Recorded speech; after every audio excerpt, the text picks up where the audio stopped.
Now that John Gruden is a devout racist and misogynistic pig and a sexist, apparently everybody involved with the NFL is. But as we told you yesterday, there was going to be another chip, and many of them, dominoes, if you will, to start to fall. So the Washington football team is the focus of the investigation. And who are the two bad guys? John Gruden and now ESPN's own Adam Schefter. We'll explain. Fascinating stuff. Plus, good to know that Kyrie Irving is doing this for everybody else. Something that we kind of suggested yesterday. Perhaps we're running the script for Kyrie. Find out. Good afternoon, Evan. How are you today? Maybe he listens to us every day between 2 and 7. Really fascinating. 4 o'clock yesterday, Evan Roberts on this radio station says, I think it's a direct quote, he is speaking for the speakless. Voice of the voiceless. I got that wrong. Close, though. That was not a quote. Is it okay with you if I edit, change, or want to do anything with that quote since it's an accurate quote, Bruce Allen? Is that okay? Sure. Okay, I give you permission. That was my Schefter impersonation. Yeah, he's the voice of the voices. Yes. I even referred to him as Muhammad Ali. You did, yeah. And all of a sudden, hours later, Camp Kyrie, which I'm convinced listens to this show, called up ShamWow and said, listen, Sham, he's the voice of the voiceless. They like that idea. And I read that quote this morning. I go, wait a minute. Evan Roberts said that yesterday at 4 o'clock. So let's start with the Gruden stuff. Then we'll do the Kyrie stuff. So John Gruden's the worst guy in the world. Tampa Bay gets rid of him. NFL's kind of in the crosshairs, but NFL promised everyone that there was going to be total and unwavering privacy when it came to the emails. They were never going to release them. They're now standing on that mountain saying, listen, we're not the ones that did release these emails. We all know the biggest story here, but what came out of it today, which is now fascinating, is that, and please try to follow the bouncing ball, investigation into the business practices of Washington, right? John Gruden is emailing the head of the Washington football team at the time, Bruce Allen, emails that gets John Gruden in trouble. At or near the very same time, while about to do an ESPN report on Washington, the lead reporter for ESPN, Adam Schefter, who everybody loves, he's a fabulous reporter. No one's going to dispute that. And he has great access, and he breaks almost every NFL story, so it's not about that. He's writing a story, though, or about to broadcast a story on Washington, and he reaches out to Bruce Allen and says, if there's any changes or edits or tweaks you want to make, Mr. Editor, go right ahead. Showing that there was no journalistic integrity, specifically in that story, and how he covered whatever it was that was or wasn't going on with Washington. And I bring this up for this reason. ESPN is now uniquely involved in every aspect of this. And as more emails eventually somehow find the light of day, whoever the squeaky wheel is with the law firm or the investigators, or heck, Washington football team or whomever it is, you're going to start learning a lot more about people that are covering the very story that they're involved with. It's crazy. No? Well, there's a lot to this. First of all, how many times do we sit here about even innocuous stories like Aaron Boone's future managing employment, and we casually imply, that was leaked by this reporter or this person, or that was written by that person. And so I guess what it sheds to light is how much of that truly goes on. Like, I think Adam Schefter's a fine reporter, but how often are reporters going to GMs or team presidents or agents of players or maybe even players themselves saying, here's what I'm going to write? Can't do that. No, I'm not defending it. Yeah. Of course. I mean, you can do this, though. And I was a reporter my early days in radio, not nearly at the level Adam Schefter's. I would never claim I was.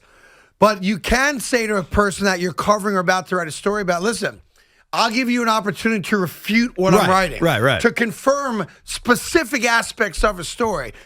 Someone accused you of something. This is what they said. Do you have a comment about it? You cannot and never do send them your entire story as if they are your editor. As if you're asking permission. Right. Hey, sir, can I write this story? We all know that part of the deal with the insiders is there's a quid pro quo. This is why teams feed guys like Adam Schefter's stuff, because they hope that when he covers them in some other capacity, he's going to curry favor to them because they're giving him access to information. That is not unique to Adam Schefter. Right. There are deals made all the time. All right. But I've never in my life heard of a guy that level who gets outed now. And I'm only bringing it up because at the end of the day, who really cares? But because the Gruden story is so gripping and fascinating to all of us and has legitimate legs, right? I read an article in The Athletic this morning accusing the entire NFL, everyone involved in the NFL is now a racist.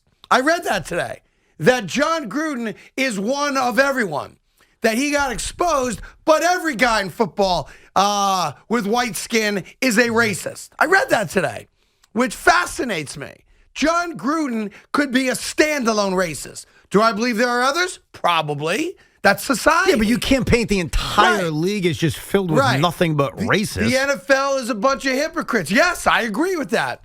But it's just interesting now that all the fallout has nothing at all to do with why they were investigated in the first place. Right, and we've moved on from that, and that's the thing the NFL's getting away with. Yeah. The NFL was investigating the wrongdoing in the Washington Football Organization, and now this is somehow a story about John Gruden, but that's been taken care of. He's lost his job. Right. And now it's a story about the ethics of a lead NFL reporter. Well, wait a second. I'm following the bouncing ball, but let me focus back on the prize, which is there was an investigation of the Washington football team. Yeah. What about that? Yeah, I'm with you. So there are going to be all these people now. They're going to have to suffer slings and arrows. Well, there's going to be more leaks, Craig. Gruden lost his job. Schefter's not even acknowledging this, and I don't blame him. I think that's the right move for him. Is ESPN acknowledging it? I don't know. ESPN did put out a statement. No. Forget that. Is ESPN covering the story? It's now a story. And we talked about this yesterday. No, they're not covering it. No. Okay, well, that's what I brought up to you yesterday about how CNN's not going to cover a story about one of their people. Fox is not going to cover a story about one of their people. And so it's the same with ESPN now. The Adam Schefter thing, I'm not saying it's as big or as salacious as the John Gruden story, but it's a news story. It's a news story today. People are talking about it. People are tweeting about it. Then they're deleting their tweets because they realize it's asinine. Like, things like that are happening, and ESPN is not covering that angle of the story. Interesting. I guess Adam Schefter does a weekly radio hit in Philadelphia. And in Philly, he said, basically, it's a common practice to run information past sources. And in this particular case, during a labor-intensive lockout, that was a complicated subject, blah, blah, blah, blah, blah. So he doesn't deny it. And then you just move forward. How could he deny it? It's in an email that was leaked. Yeah, so you just move on forward. It's all good. Listen, the NFL is under fire once again. It's a place that's been a lot over the last decade or so. You want to start with Kaepernick and move forward? Not always the same topic, of course, but the NFL is on fire. Why is it on fire? It's the most popular sport. It's the biggest target, of course, and we care so much about it. So here's what gets lost in the shuffle for me. And I do this with you 5 hours a day, spend another 3 or 4 preparing the show with you, and try to listen and absorb a lot of other content. So I have a good sense of kind of where I'm at and what's going on. Like, what's the landscape? What do people care the most about? And here's what I came up with, Evan. And I came up with this all by myself. Unlike a lot of people where someone else has an idea and you just kind of run with it, make it yours. This is unique to me. And I think you'll find that it is unique to me. All the stuff over the last 48 hours, John Gruden's a racist, John Gruden's a sexist, the Washington football team had a toxic work culture, got fined $10 million. Adam Schefter, lets the subject of his articles review them before he prints them, blah, blah, blah, blah, blah. Everyone's a racist. Snoop Dogg and Dr. Dre shouldn't do the halftime show. The NFL is not a family values company. They can't pretend to be. Here's what I took out of all of it. Are you ready? Mm-hmm. And I want you to let this sink in, because this, to me, is the focus of where all this should go for me, for you, and for 90% of our listeners. This is what the focus should be. The New York Jets and the New York Giants suck. That's what it comes down to. Yeah. This is. I thought about it for the last 24 hours. That's the thing that really just blew your mind. I think we should put the same level of focus on why we've been so bad for so long as the world has put on a couple of John Gruden emails. Because maybe if we focused on the question, on the answer to the proverbial question, why, we could figure out what the F is wrong with our beloved Jets and your beloved Giants.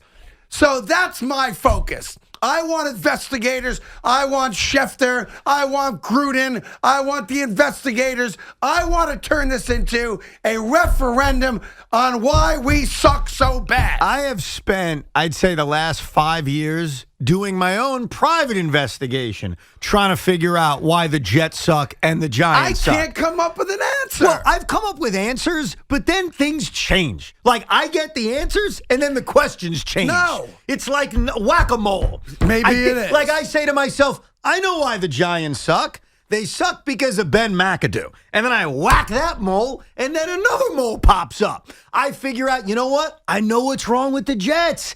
It's Todd Bowles.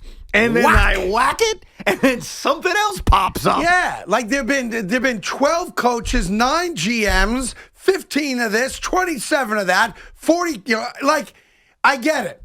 John Gruden's a bad guy. The Jets and the Giants suck. Yes. Right? That's where our investigative forces need to hold hands, kumbaya, and get some freaking answers, too. Yes. Now, that being said, we'll certainly talk as much as you want to talk about Gruden and about Schefter now and about how that makes you, I don't know, feel. Doesn't change the fact that this Sunday afternoon, I'm watching the New York Giants play the Rams. Craig, that's the thing. That's what I'm doing. No matter what happens with the NFL, no matter how much fire it takes, no matter how angry certain people may be, on Sundays at 1 o'clock, dude, we're all watching. Right. That's right. We're all watching. We're all watching in record numbers. We're all consuming the product. And then we may bitch about certain things like the officiating. Oh, my God, it's awful. The officials have to stop. We still watch. Specifically in London. That's right. Those freaking officials cost our Jets a W in London. But as much as it bothers us,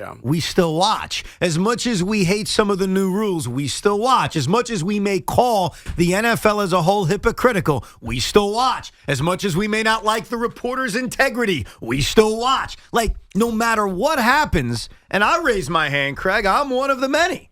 I will continue to watch,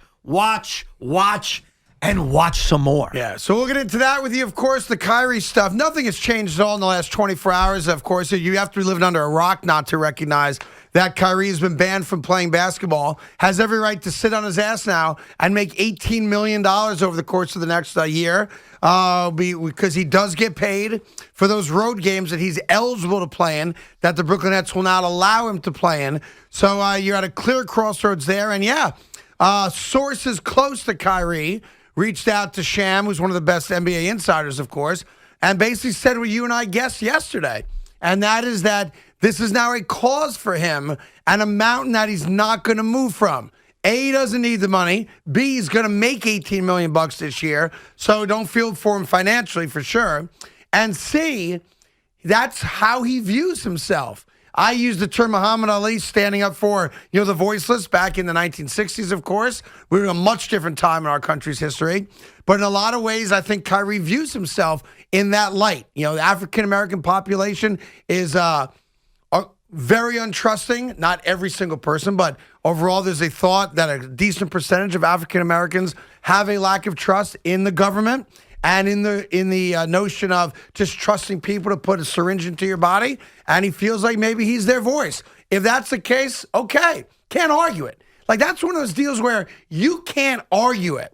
If that's how a man feels, he's entitled to feel that way. The only thing I'd question, you can't fight it. The only thing I'd question is, do you have that same powerful voice when you're not playing the thing that made you famous? No, you do not. And what I mean by that is platform. Right. I'm sorry. What did I say? Just powerful voice. What he's saying is if you're not an NBA player, who cares what you have to say? If you're not playing basketball, and again, forget your view on the stand Kyrie is taking. Just take a step back from it.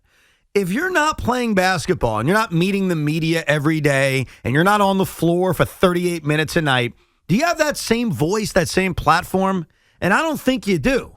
That's why if Kyrie Irving, I know this would offend people, but I never get offended by this. If Kyrie Irving wanted to use every media session to say, I'm not going to answer that question about basketball. I want to go talk about the vaccine mandates. Yep. He could. Sure. In fact, Kyrie's done that before. Last year, after a regular season game late in the year, he said, I'm not talking about basketball. What I want to talk about is the Middle East. And he gave his views on what was going on in the Middle East. Doesn't matter if you agree or disagree. What Kyrie Irving did was he used his platform.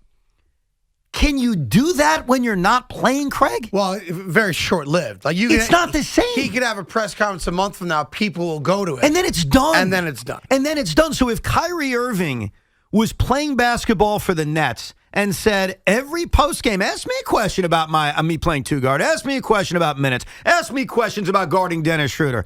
I'm going to give the same answer to every question. I think the vaccine mandates are ridiculous. Now, I'm sure there'll be some who say, that's horrible. Just stop and play sports. That's fine, but you're using your platform. So what I wonder about, and I wonder about it because we haven't seen anything like this. If Kyrie Irving isn't playing basketball, is he going to be able to make that kind of difference that he wants to make? I think the answer is not at the same level.